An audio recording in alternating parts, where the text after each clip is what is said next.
আসসালামু আলাইকুম। তোমরা যারা অষ্টম শ্রেণীর শিক্ষার্থী আছো, তোমাদের আগামীকাল স্বাস্থ্য সুরক্ষা বিষয়ের মূল্যায়ন অনুষ্ঠিত হবে। বন্ধুরা, তোমাদেরকে আজকে আমরা একটি সাজেশন দিব, তবে সম্পূর্ণ ভিডিওটি না টেনে দেখতে হবে, তাহলে তোমরা বুঝতে পারবে আর ভালো একটা রেজাল্ট করতে পারবে আগামীকালের মূল্যায়নে। বন্ধুরা, তোমাদের মূল্যায়নে থাকতে পারে তোমাদের অষ্টম শ্রেণীর সবাই মিলে বনভোজনে যাবে। তো বনভোজনে যেতে হলে তোমাদের কি কি কাজ করতে হবে সেটা তোমরা জানো। তোমাদেরকে সেভাবেই বনভোজনের শুরু থেকে শেষ পর্যন্ত কাজটি শেষ করতে হবে।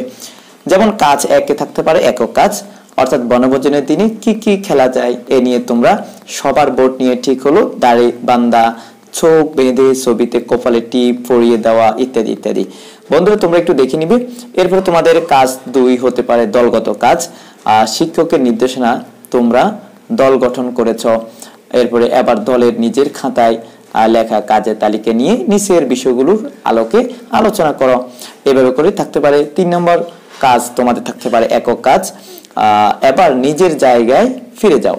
এবার দলের অভিজ্ঞতা কাজে লাগানোর ফালা, তাহলে খাতায় লিখে নাও। তোমরা নিচের আলোকে তোমরা খাতায় লিখে নিবে। এরপরে 4 নম্বর কাজ হচ্ছে এটি একক কাজ। এখানে থাকতে পারে বনভোজনের দিন চলে এসেছে, তোমরা সবাই সকাল সকাল পৌঁছে গেছো, সবাই বনভোজনের জায়গায় আশেপাশে ঘুরে দেখেছো। এরপর বেশি দূরে যাওয়া যাবে না, শিক্ষক তা বলে দিয়েছেন। এভাবে করে তোমরা একটু দেখে নাও, পড়ে নিবে। এরপর 5 নম্বর কাজ তোমাদের থাকতে পারে, এটা হচ্ছে একক কাজ।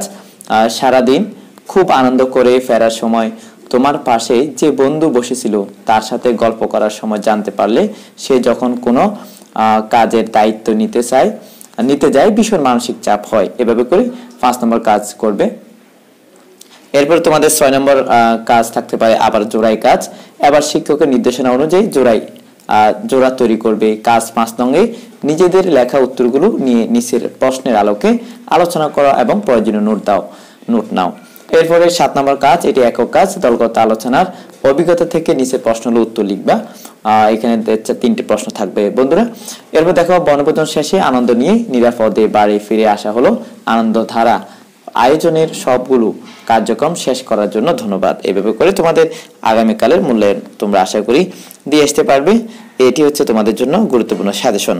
ভালো থাকবে, সুস্থ থাকবে। ধন্যবাদ। আল্লাহ হাফেজ।